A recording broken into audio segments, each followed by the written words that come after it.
After my father died, my family drifted apart because of our pampered sister. Now, as I struggle to help my brother with his crushing medical bills, she has the audacity to demand a house. I've always been the golden child, especially in Karen's eyes. Dad had some wisdom. He would occasionally tell Brittany to cut it out, but he gave her far more freedom than Ethan or me. Karen, forget it. She let Brittany get away with anything. Brittany was what my parents affectionately called a surprise. She came much later than Ethan and me, and I truly believe the age difference played a major role in the special treatment she received. Since she could walk and talk, she's been treated differently. It's hard to explain exactly how this favoritism showed up, but it was everywhere. More attention, more praise, basically more of everything. And what happened if she misbehaved? No consequences. Karen would just laugh it off as if it were the cutest thing ever. Growing up in the shadow of a beloved sibling is a terrible experience. It chips away at your self-worth. You constantly feel inadequate, like you're always in second place, or in my case, third. You begin to believe that no matter how hard you try, you'll never measure up to others. The most painful part was Karen's outright refusal to acknowledge the bias. If Brittany said something cruel, and trust me, she was an expert at it, Karen would ignore our hurt feelings, saying we were being too sensitive, or that Brittany was just joking. But it was never a joke. You could see it in Brittany's eyes, the small, satisfied grin she'd flash. She enjoyed making us feel small. I remember a time when I was about 12. I got some new clothes, and I was so excited to wear them. Brittany took one look at me and said, "It makes you look even wider than usual."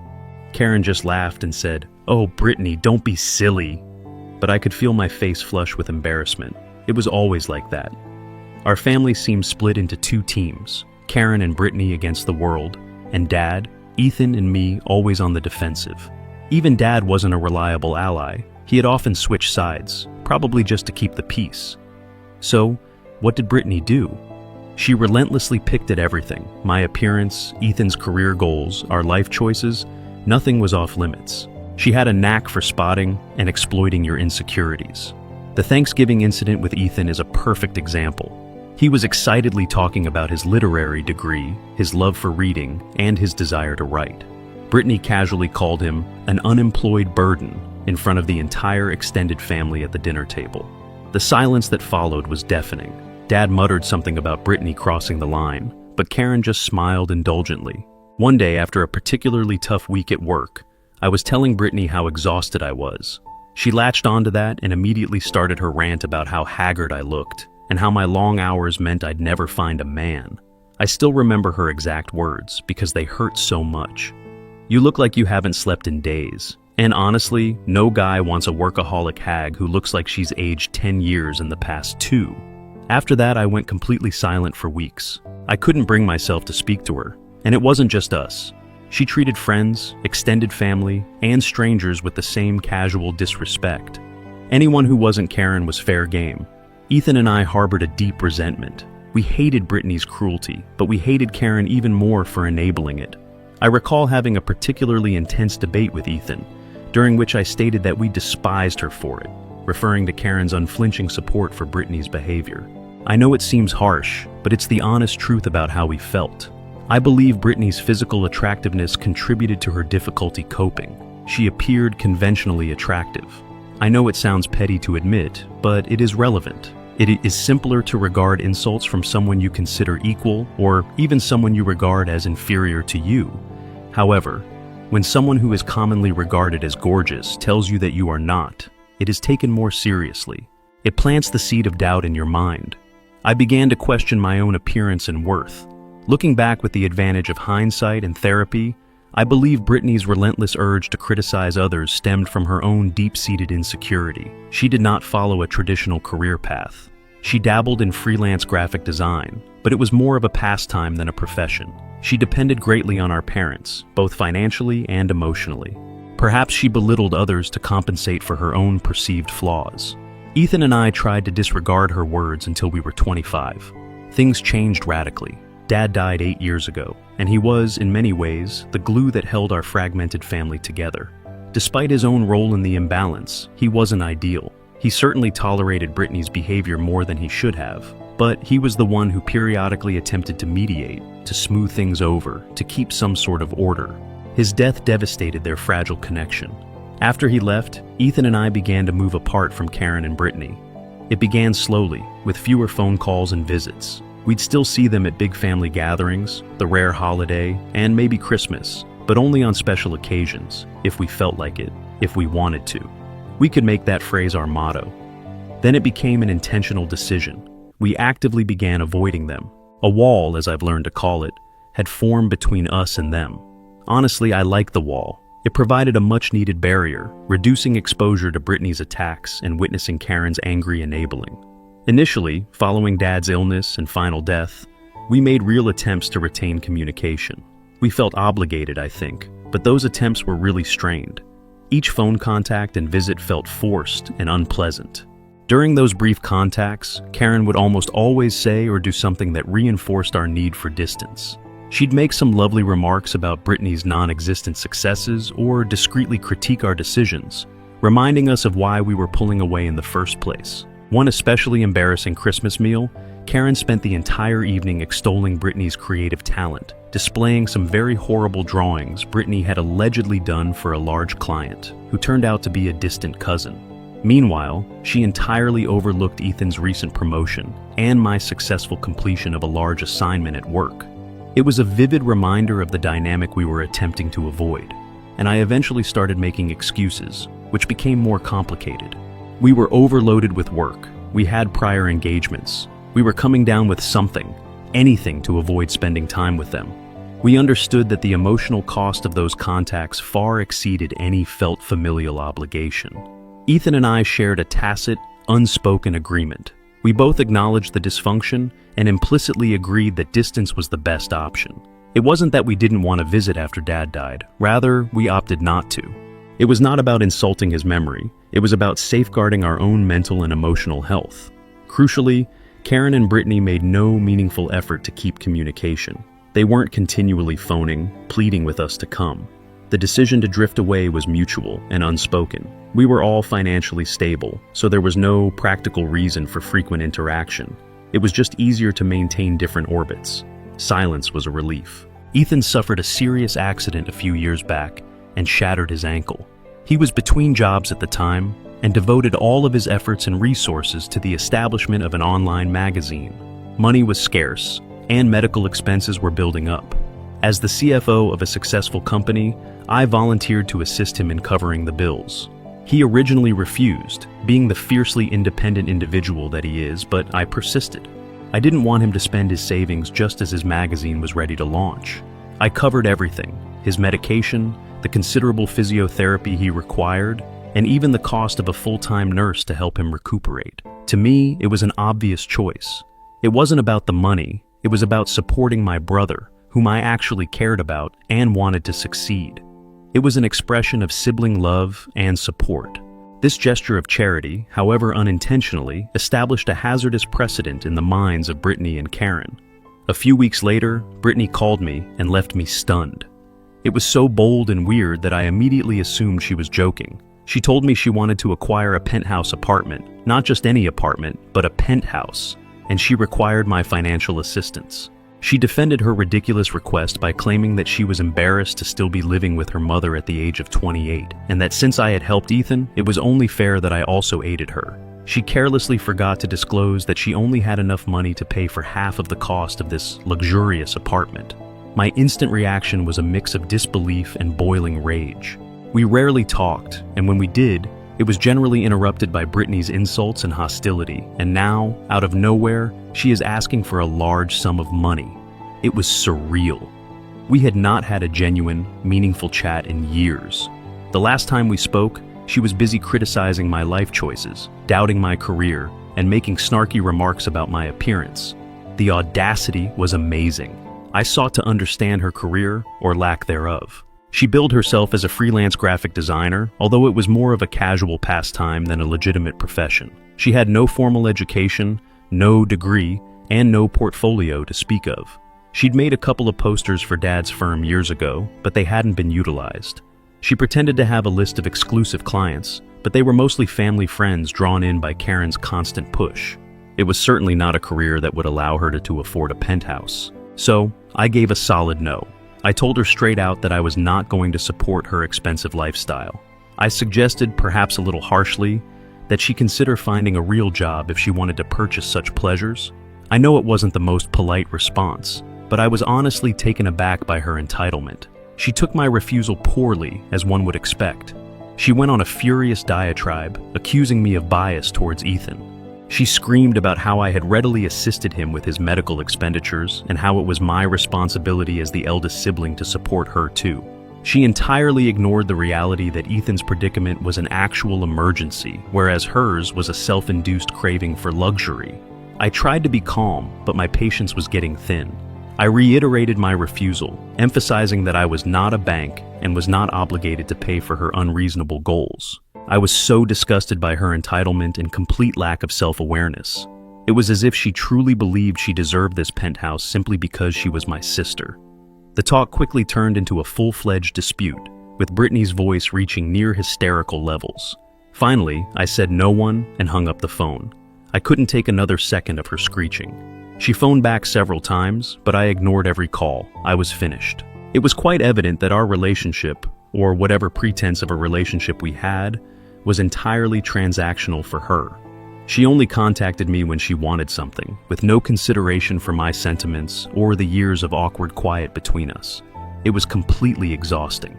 Unsurprisingly, the drama did not end with Brittany's rage. Karen called me next, and the talk was much more aggravating. She began with a whining, passive-aggressive tone, complaining about how unfair I was to Brittany and accused me of playing favorites. She claimed I owed them anything because of my upbringing. Then she revealed an important detail. Brittany had approached our uncle, Dad's brother, who had taken over the family business, before coming to me. He had rightly turned down her plea. This exposed the extent of their desperation, and the fact that I was their second option further increased my rage.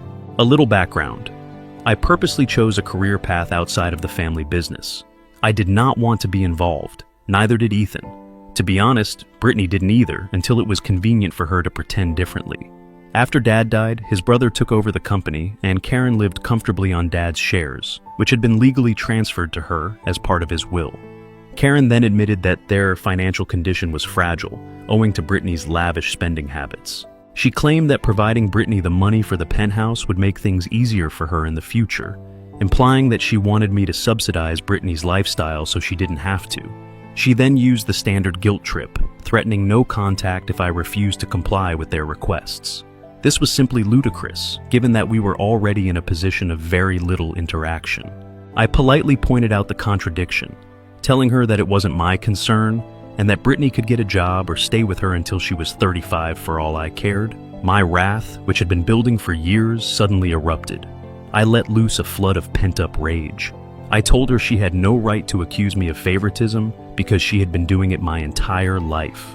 I reminded her that Ethan and I had made peace with her obvious preference years ago when we accepted the truth of our broken family dynamic.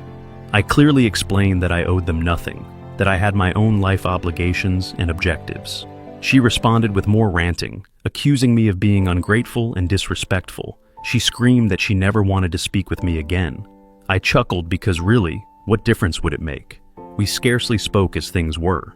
I mentioned my approaching wedding, emphasizing that I did not need her presence in my life. Then I hung off the phone and blocked her and Brittany on every platform possible. An important detail I didn't mention earlier. I should probably clarify that I am engaged to a beautiful, supportive man named Michael, 37M. We've been together for nearly 5 years, and he's been quite understanding of the nuances of my familial situation. Initially, I considered bringing Karen and Brittany to the wedding, solely out of obligation, a desire to keep some sort of family peace. But what happens following that explosive phone call? That thought went totally. However, the aftermath of the confrontation was not as simple as I had anticipated. Karen, unable to reach me directly, messaged Michael via social media. She poured out her highly biased version of events, expressing her profound disappointment in me and announcing that she would permanently cut me off. Despite knowing I was right, I felt a little guilty. It's a bizarre, irrational feeling, that societal indoctrination that tells you that family is everything regardless of how bad the connection is. Furthermore, Michael first hesitated to grasp the situation properly. He is from a close-knit, caring, and supporting family. He had no idea that his mother and sister could be so cruel. He originally felt pity for Karen and Brittany, seeing them as the victimized parties. He couldn't fully realize the severity of the malfunction. This caused a temporary but major strain between us. I felt myself having to justify my conduct, explaining the situation's history once more. So, Reddit, AITA? I honestly don't believe I am, but I'm interested in hearing your thoughts. And thank you for reading this entire long narrative. Update. Fortunately, the encouragement I received online from strangers on Reddit who had read earlier sections of this story was quite affirming. Their remarks, shared experiences, and unflinching support all helped to alleviate those niggling doubts. They reminded me that I wasn't alone, that my emotions were genuine, and that I had every right to defend myself from toxic people, even if they were family members. Ethan, as always, reiterated what the online trolls were saying. He reminded me of innumerable examples of Karen and Brittany's manipulative, constant negativity, and complete lack of empathy. He acknowledged my feelings and assured me that I wasn't being unreasonable or overreacting. He too had been through it. He understood. A crucial turning point, however, was when Ethan sat down with Michael and described the problem from his perspective. He gave specific examples, went over the history of the family dynamic, and built a vivid picture of the emotional toll it had on both of us. Hearing it from Ethan, who had seen the dysfunction personally, made all the difference. Michael's opinion changed almost fast. He finally understood. He saw the problem for what it was, a toxic, extremely unhealthy familial dynamic that I needed to get away from. He apologized for his initial concerns, confessing that his own happy family experiences had blinded him to the reality of my circumstance. He even stated that his own parents would never behave in such a manner. From that point forward, Michael became my loyal supporter, totally backing my decision to cut ties with Karen and Brittany. Taking action? So, we took action. We blocked them, Mr. Ethan, Michael, all of us on all platforms. Update 2. Just as I thought it was over, just as I thought the drama was done, it took another unexpected turn. My uncle, Dad's brother, who had taken over the family business, contacted me and Ethan about an urgent situation. He sounded quite anxious, nearly frantic. He informed us that Karen was preparing to transfer a significant percentage of her company shares to Brittany, and not just any shares. She meant to offer Brittany voting shares, giving her enormous authority over the company. His reaction was quick. He thought it was a completely bad idea, a recipe for calamity. He understood, as we all did, that Brittany was completely incompetent in business. She had no experience, complete lack of comprehension. She has absolutely no interest in anything other than her own superficial desires. Giving her vote rights in the corporation was, in his opinion, a terrible blunder that may destroy the entire operation. He stated that while Karen theoretically had voting authority, she had always deferred to his judgment. He had never interfered with the operation of the firm, trusting him to make wise decisions. He was really concerned that if Brittany took control, things would change. He'd in continuous debates, power struggles, and potentially dangerous judgments motivated by Brittany's desires and Karen's blind favoritism. He plainly indicated that he did not want to be in ongoing disputes with them over every area of the firm. A difficult realization, Ethan and I became instantly alarmed. We understood that the company's success was critical, not just for our uncle, but for the livelihoods of many people. We also experienced a sense of obligation, a lasting commitment to our father's legacy. So, we arrived at a difficult decision. We couldn't just stand there and watch this unfold. We felt a moral obligation to intervene and try to avert what we perceived as an imminent calamity. We agreed to speak with our mother, despite our damaged relationship and the recent heated incident. We also felt a special obligation to our uncle, who had been so supportive and kind to us following Dad's death.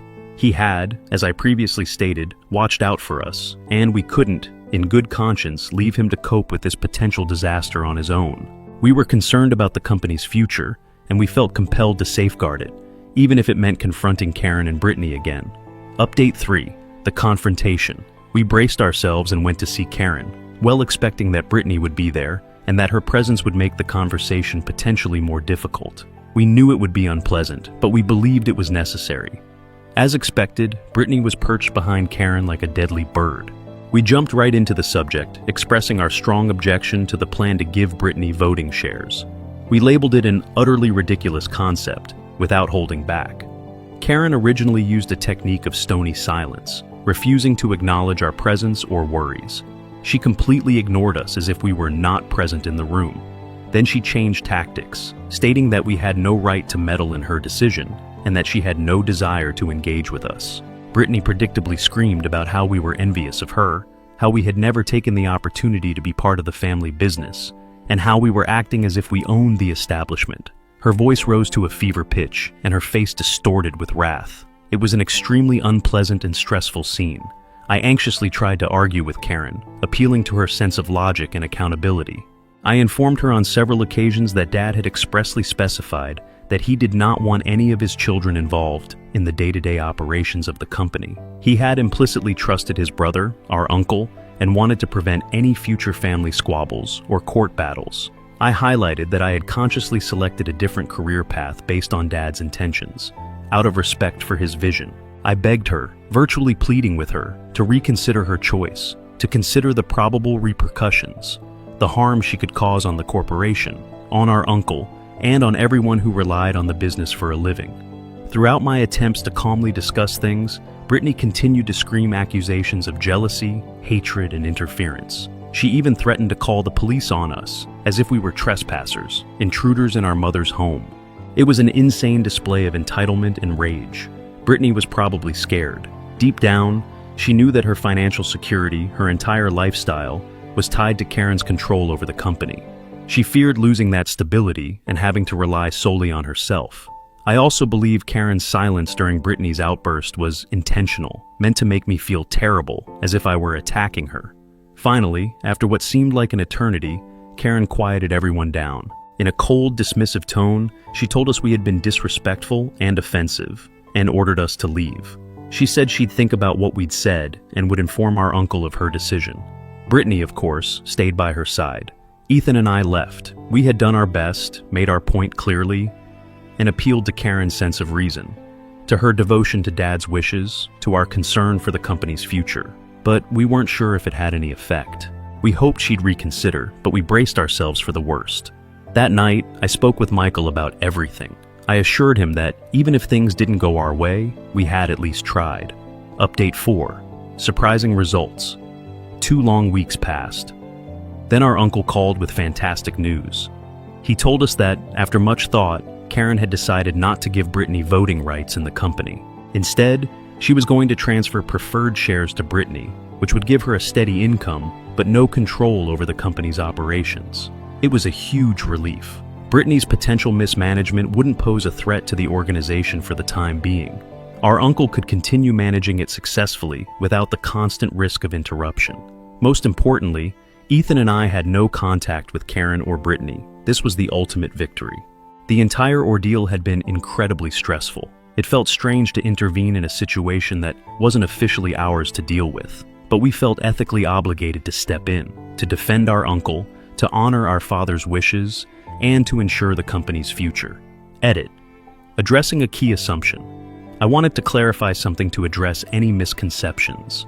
After reading earlier posts, some people assumed that Dad had left us, his other children, with nothing. That's simply not true. He did leave us assets separate from the company's shares. I hadn't mentioned these assets earlier because I didn't think they were directly relevant to the main issue, the dispute over Brittany's entitlement and Karen's enabling behavior. To clarify, yes, we did inherit other things. Dad wasn't completely unaware of Brittany's flaws.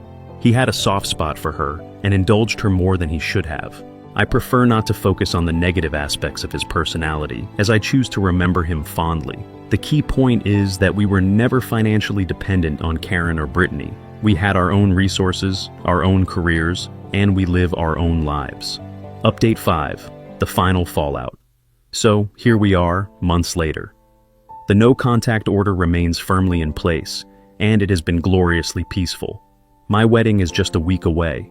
Invitations were sent out long ago, and of course Karen and Brittany were not on the guest list. Our relatives who still communicate with us have kept us updated. It seems Karen and Brittany are in complete meltdown mode. They found out about the wedding from our uncle, who was invited, and have been desperately trying to sabotage it. They have contacted other family members, trying to dissuade them from attending, spreading lies and distortions about me, and painting themselves as innocent victims. It's pitiful, predictable, and completely unsurprising. A perfect example of their deceitful, attention-seeking behavior. They cannot stand the idea of me being happy, of moving forward with my life without them. Breaking the cycle. My relationship with Michael is the complete opposite of what I had growing up. He's loving, kind, supportive, and honest. He taught me that family should not be conditional. Remember the harsh, cutting remarks Brittany used to throw at me? How she predicted I'd end up a jobless, lonely, workaholic hag. Well, the joke's on her. I'm none of those things. I'm happy, I'm successful, and I'm marrying the love of my life. And Ethan? He's proving all his critics wrong, including those who doubted his love for reading.